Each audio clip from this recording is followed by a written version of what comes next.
Welcome back to the Making the Madness YouTube channel. It's Sean here again, and you can follow me on Twitter at Sean02MTM, and today we will be discussing what it means for Minnesota that star guard Marcus Carr has returned for his junior season. In his first season as a Golden Gopher, he had 15 a game, 5 rebounds, and 6 assists, while shooting 39% from the floor and 36% from deep. You love that three-point percentage. Anything 35 plus, we're talking. But 39% from the floor is not getting it done. I don't like that at all. He needs to be more consistent overall. He showed a ton of flashes, but then he had a couple duds. He had some 5-point games.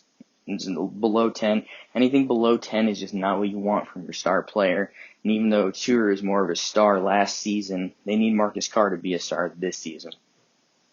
They have a lot of question marks and decisions to be made that's in the NCAA's hands, with transfer Booth Gotch from Utah pending appeal on a waiver.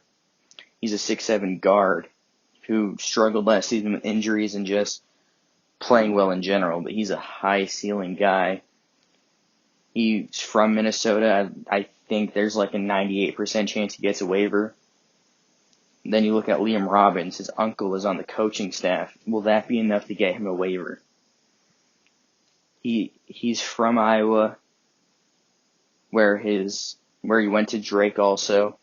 It's an interesting case here. I think it's 50-50. Do they say, hey, you have a family member on the coaching staff? They could be close. I don't know what their relationship is like, but maybe they could use that to get him a waiver. I think that's probably what they're using. So we'll have to see what happens. As soon as he entered the portal, days after he committed to Minnesota, it seemed like a pretty obvious conclusion there. But can he get a waiver? There's questions there. We'll have to see. They also had graduate transfer Brandon Johnson from Western Michigan, who has not played in 2 years.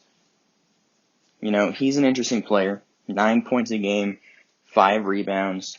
He's a big dude, but he shot 48% from the field and 28% from deep. I mean, that's just not great. I just don't know what kind of role.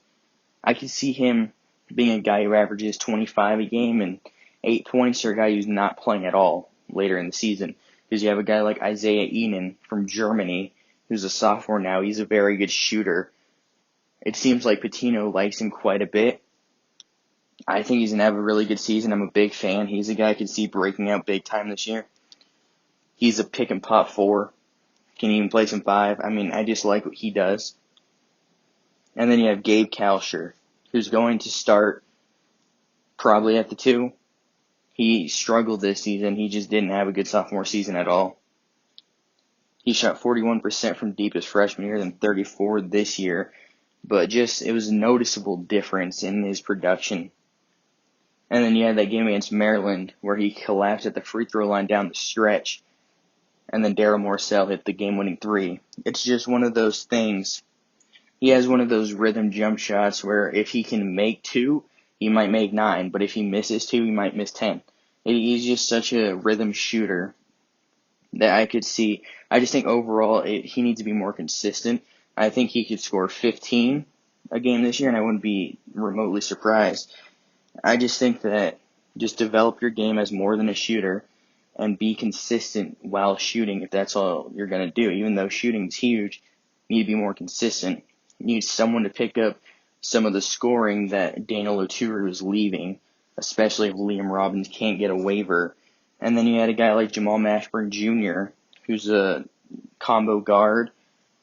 He's a 3-star recruit, son of Jamal Mashburn, obviously, longtime NBA player, former top pick in the NBA draft. I just think that he could play some kind of role this year. We'll have to see. I think he plays a big role if Booth Gotch can't get a waiver, but I think Gotch does get a waiver. There's just a lot of questions here still. I see Minnesota as an NIT team with Gotch and without Robbins, but I see them as an NCAA tournament team with both. I just think that Robbins, I mean, you saw it last year in that game against Northern Iowa in the Missouri Valley Conference tournament. He just destroyed Austin Fyfe, and he just had games where he was on fire. He's a big dude. He's 7 foot, can score down low. He's not much of a shooter, but he can score from the mid-range area. I just like him a lot. He can get to the line. He's a good shot blocker. I think he's going to have a very good season if he can get a waiver, so we'll have to see what happens there. But the Big Ten stacked again. Can Minnesota get back to the NCAA tournament? They made the round of 32 2 seasons ago, so we'll have to see what happens this year. Thanks for checking this video out. See you next time.